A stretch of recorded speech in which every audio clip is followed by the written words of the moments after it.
Mimi nashangaa kuna watu wasema mtoto wetu, watu wa Mrima wale sema mtoto wetu ameguswa.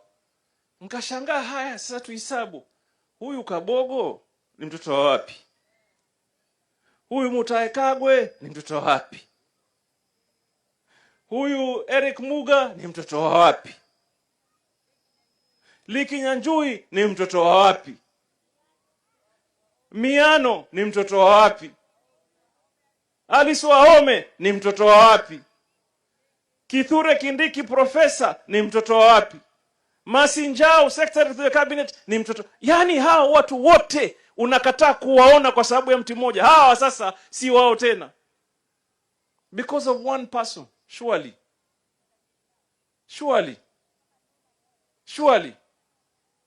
and then they want to drag all of us. My friend, safari hii tumeamua sisi, kama ni noma noma, na kama ni mbaya mbaya.